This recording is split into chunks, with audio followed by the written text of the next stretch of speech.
오늘 주시는 하나님의 말씀은 마태복음 27장 1절에서 10절의 말씀입니다.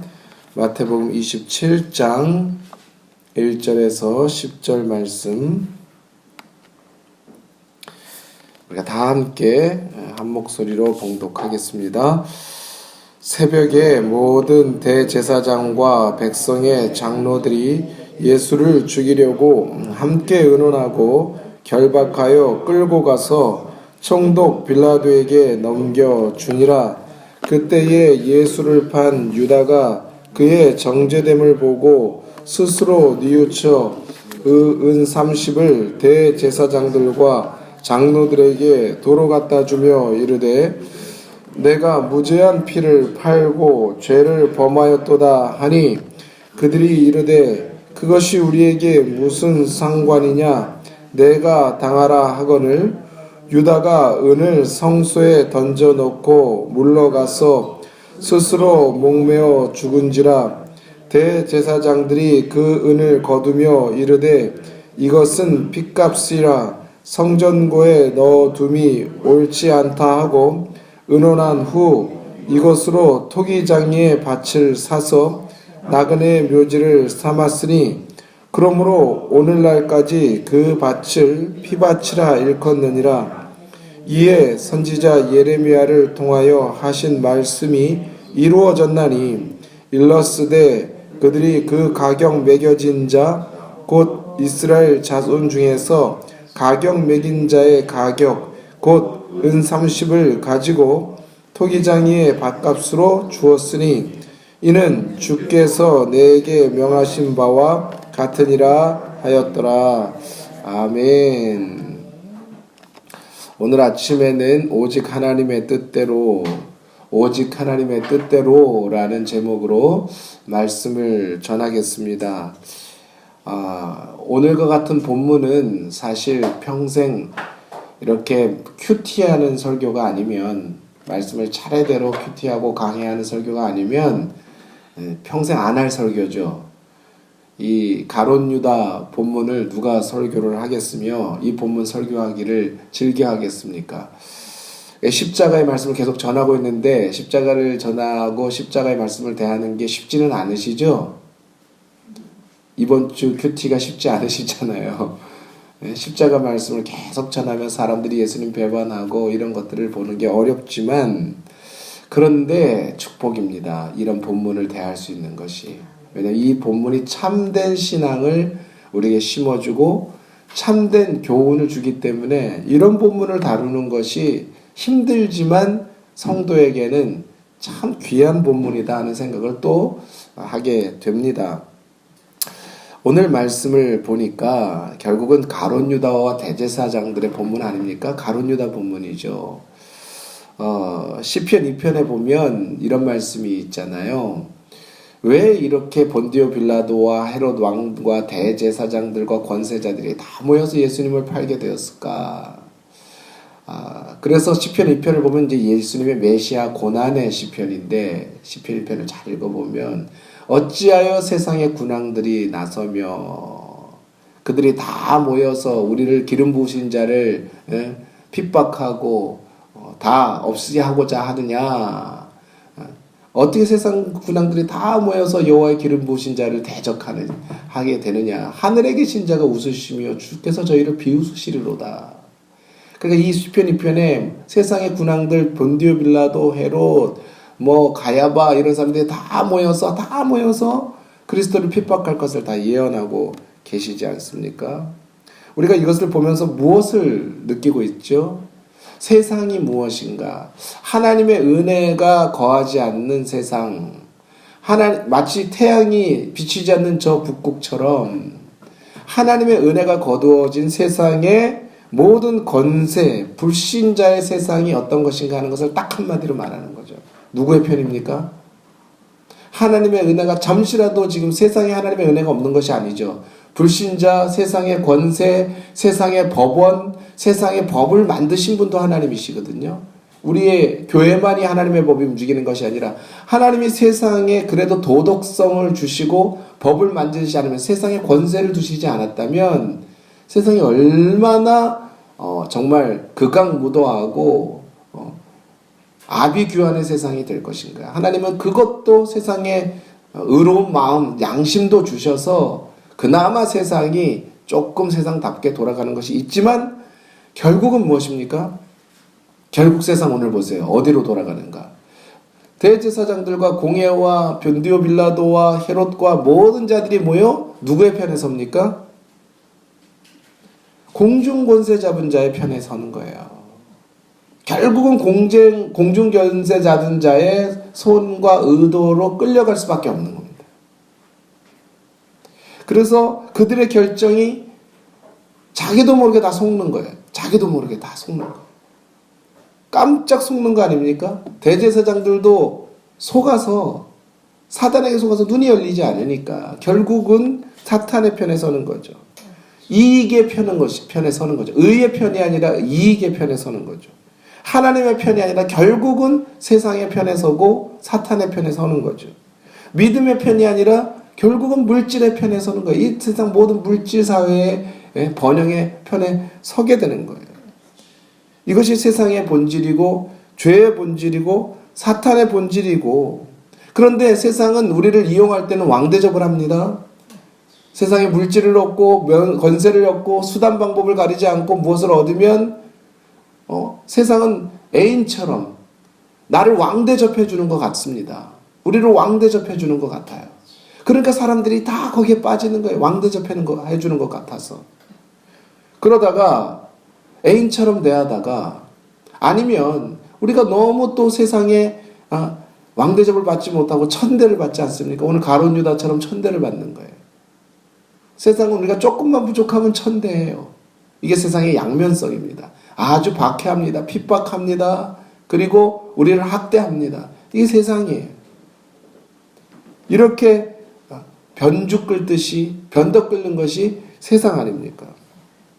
그리고 나서 다 이용해 먹고는 왕 대접해주거나 애인 대접해주다가 다 이용해 먹고는 오늘 어떻게 됩니까? 결국은 대제사장들도 가룟 유다도 스스로 목매어 죽게 만드는 거예요. 그래서 내가 무죄한 피를 흘렸다, 나는 이 은삼십을 가질 수 없다라고 이제 던져버렸어요. 그랬더니 대제사장이 어떻게 행합니까? 그때는 모의해서 친절하게 해서, 유다야 네가 예수만 팔면 내가 너 뒤 봐줄게. 다른 사람 다 출교시킬 때 너는 내가 봐줄게. 이렇게 해놓고는 내가 무죄한 피를 팔았다고 예수님이 그렇게 정죄되는 것을 보고, 복도들이 그 불법을 행하는 걸 보고 유다가 후회는 했어요. 이게 세상 종교입니다. 예수님 믿지 않는 세상의 다른 종교들이 후회하는 종교. 그래서 돈을 던져 넣으니 뭐라고 합니까? 나와 무슨 상관이냐? 그것이 우리에게 무슨 상관이야? 너 이미 팔아먹었지 않냐? 그러니까 결국은 이러지도 못하고 저러지도 못하고, 예수님은 십자가에 죽으시고 자기 미래는 불투명해 보이는 것 같고, 그리고 이미 세상의 편은 나에게 돌아섰어요. 세상은 나에게 돌아섰어요. 그러니까 이럴 수도 없고 저럴 수도 없으니 스스로 목매어 죽을 수밖에 없는 구조가 세상의 종교요, 또 세상의 원리라는 것입니다. 결국 그러면 사탄이 왜 예수님을 팔았을까 생각해 볼 필요가 좀 있어요. 사탄이 왜 유다를 이용해서, 유다의 생각에 요한복음에 보면 예수님 팔 생각을 넣었더라. 예수님이 세족식 하는 날, 마리아가 향유옥합을 부은 날, 예수님이 끝까지 사랑하기 위해 그 마지막 만찬을 하던 때에 요한복음 13장 2절을 보면 사단이 벌써 유다의 머릿속에 예수를 팔 생각을 넣었더라. 그러면 그 생각을 넣은 시점이 어딜까? 바로 12장을 봐야 되겠죠. 요한복음 12장. 요한복음 12장은 향유옥합장 아니에요? 향유옥합을 부었는데 대제사장과 서기관들이 음모하는 걸 들었어요. 예수님을 죽이기로, 출교하기로 결의한 걸 알았어요. 그래서 한편으로는 향유옥합은 예수님의 향유옥합을 부은 마리아는 예수님의 말씀을 듣고는 바로 깨달았어요. 아, 십자가가 진짜구나 깨달았어요. 그런데 한 사람 또 깨달은 사람이 있습니다. 진짜라는 거를. 가룟 유다예요. 똑같이 깨달았어요. 그런데 가룟 유다도 이 십자가가 진짜구나. 세상 돌아가는 거 보니까, 뒤에 소문 들으니까 예수 믿는 자들은 출교하기로 결의한 걸 알았거든요. 그러니까 바리새인들 중에 예수님을 따라가다가 무서워서 다 뒤로 물러섰습니다. 그래서 요한복음 12장 40절을 보면 왜 그들이 물러섰느냐? 그들은 사람의 영광을 하나님의 영광보다 사랑하였더라. 그게 12장의 결론이에요. 돌아선 자들의 결론. 사람의 영광을 하나님의 영광보다 사랑하니까 조금만 어려움이 오니까 뒤로 돌아섰단 말입니다. 가룟 유다가 예수님 따라다녀도 고생만 하고 3년 동안 고생만 세상 말로 직상했잖아요. 잘 곳이 있었습니까? 예수님의 놀라운 영광은 맞지만은 육신으로 너무 피곤한 거예요. 사람들 섬기고 잘 곳이 없고 뭔가 얻어질이라 생각해. 예수 믿으면 뭔가 얻어질이라 생각했는데 이제 예수님 십자가에 돌아가신다고 하니 다 잃어버린 것 같아요. 예수 믿고 믿어도 고난만 오는 것 같아요. 어려움만 오는 것 같아요. 그러니까 가룟 유다가 순간 이제는 완전히 죽음의 위협까지 오는 거예요. 출교의 위협까지 오는 거예요. 그러니까 약삭빠른 마음에 자기 생각의 우물에 갇혀서 하나님의 영광보다는, 그러니까 처음부터 예수님을 사랑해서 쫓았거나 순수한 신앙으로 쫓은 사람은 아니죠. 마치 우리가 결혼을 할 때 상대방의 진짜 그 사람을 사랑해서 그 사람과의 관계 때문에 마음으로 결혼한 게 아니라 그 사람이 가진 무엇이 좋아서 결혼했던 거예요. 그 사람이 뭔가를 기대를 했던 거예요. 이 사람과 결혼하면 내가 어떻게 되겠구나. 좀 고생은 해도 내가 뭐 어떻게 되겠구나. 그렇게 결혼하다 보니까 나중에 고통이 계속되고, 이 정말 진실한 순수한 마음으로 결혼 안 하니까 나중에 어려움이 되니까 어려움이 오면은 버리는 거죠. 오늘날 세상이 얼마나 그렇습니까? 사람들이 결혼 안 하려고 한다 그러잖아요. 왜 젊은이들이 결혼 안 하려고 할까? 요즘에 남자고 여자고 결혼 안 하려고 할까? 생각해보면 그러니까 지금 옛날만큼 사람들이 마음이 순수하지 않은 거예요. 순전하지 않은 거예요. 그냥 내 편하고 싶고 손해보기 싫고 또 세상이 또 그렇고 세상이 너무나 우리의 마음을 다 뺏어가고, 그러니까 예수님을 향한 신앙이 순전한 신앙이 아니었어요. 순전한 마음이 아니었어요. 그러니까 조금 어려움이 오고 이제 환란이 오니까 예수님을 팔아먹을 생각을 하게 되는, 그것이 바로 가룟 유다의 마음이었던 것을 봅니다. 그러면 그렇게 해서 세상을 사랑한 결과가 무엇입니까? 오늘 본문이 너무 중요한 것이 무엇이냐면 대제사장이든 가룟 유다든 세상을 사랑하는 결과, 하나님을 알지 못하는 사람들은 어둠에 거할 수밖에 없는 거예요. 빛이 없으니 그들은 어둠에 거할 수밖에 없는 거예요. 이 어둠의 세상 속에 그냥 더듬어 살 수밖에 없는 거예요. 더듬어 살 수밖에 없는 거예요. 그것이 바로 하나님 없는 세상이에요. 그것이 진리를 알지 못하는 거예요. 그러니까 우리가 예수 믿지 않았다면 얼마나 불쌍한지 몰라요. 왜? 이 결론이 이렇게 맺어질 수밖에 없기 때문에. 세상을 사랑하면 그것은 부요가 오든 환란이 오든 결과는 마찬가지다. 결과는 결국 버림받는 거예요. 사탄에게 결과는 버림받습니다. 결론은 버림받는 거예요. 만족이 없는 거예요. 허무한 인생 사는 거예요. 허무한 인생을 살 수밖에 없는 거예요. 그래서 제가 우리 친구가 어제 신학교 친구가 새롭게 하소서라는 기독교 TV에 나와서 간증하더라고요. 신학교 때.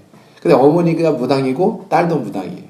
제가 같은 방에서 기숙사 생활 때 같은 방에 한 6개월을 있었어요. 그 친구가 이제 목회를 하는데 그 친구는 돈이 없어가지고 매번 등록금을 걱정해야 되는 친구였어요. 그런데 이제 같이 있으니까 그 무당 간증을 하잖아요. 진짜 신내린 무당. 그냥 허덜이 무당이 아니라 신내린 무당. 신내린 무당인데 돈을 벌 때는 엄청 벌더라고요. 한 번에 복채를 1억 받은 때도 있다. 너무 잘 살았어요. 그런데 어느 날 예수를 믿게 됐어요. 엄마도 본인도. 근데 이 돈은 1억씩 복채를 받았는지 모르지만 너무너무 집안이 고통스럽더라는 거예요. 엄마가 귀신이 자기 딸에게 신내림을 하라고 명령하니까 딸에게 신내림을 했다는 거예요. 그러니까 딸에게 더 강한 귀신이 이제 들어갔어요. 더 강한 신이. 그러니까 엄마가 10만 내리면 딸한테 절하는 거예요. 딸이 시키는 대로 다. 완전 그때부터는 딸과 어머니가 바뀌어가지고 종이 돼버려요. 둘이 똑같이 신내림을 하면. 그 다음에 너무 이 귀신이 새벽에 어디 가서 기도하라. 뭐 시키는데 완전히 노예 부리듯이 부리는 거예요. 돈이 있으면 뭐합니까? 풍요하게 살았대요. 그런데 예수님 딱 믿고 보니까 모든 게 끊어지는데 아멘. 물질도 끊어지고 다 끊어지고 귀신도 나갔는데 아멘. 문제는 고난이 오더라는 거예요. 그 풍요한 삶이 없어진 거예요. 그러니까 너무너무 경제적으로는 어려워서 자기가 신학교 와서 등록금도 못 내. 그런데 그 친구가 뭐라 그러냐면 지금이 우리는 행복하다. 나는 너무너무 행복하다. 귀신에게 잡혔던 그 세월에서 자유함을 얻은 우리 가정. 배부를 때보다도 너무 행복하다는 거예요. 그래서 그 친구가 가끔은 혼자서 점심 안 먹고 산에 올라가. 밥 먹을 돈이 없으니까. 그리고 물 마셔요. 그런데도 행복하다. 그런데도 행복하다. 귀신에게 노임받은 게 차라리 돈 없고 귀신에게 노임받은 게 낫지. 그 귀신에게 온 집안이 다 이 휘둘려 살 때 그 고통. 그 무당 들었던 신내린 무당들의 간증을 들어보면 귀신이 여기 목에 딱 와서 밥을 못 넘기게 하면 밥도 못 넘긴대요. 아무리 밥을 먹어도 이 밥이 안 넘어간대요. 밥이 안 넘어가요. 밥조차 내 맘대로 못 넘긴대요. 그게 돈 버는 세상이 뭐가 그리 좋겠습니까? 그리고 결국은 귀신이 그 귀신 들린 그 가족을 행복을 줍니까? 딸을 무당을 만들어가지고 대대로 귀신 잡힌 자의 삶을 사는 거예요. 그러니 그 저주가 얼마나 한 거예요. 그 저주가 얼마나 한 거예요. 얼마나 무서운 겁니까? 결국은 귀신에게 또 버림받는 거예요. 아무리 귀신을 섬겨도 귀신은 나를 버려요. 결국은 나를 버립니다. 오늘 대제사장들이 유다 버리듯이 버리는 거예요. 이것이 바로 죄와 사탄과 세상의 근본이에요. 하나님 없는 세상은 다 버림받습니다. 결국은 버림받습니다. 배반합니다.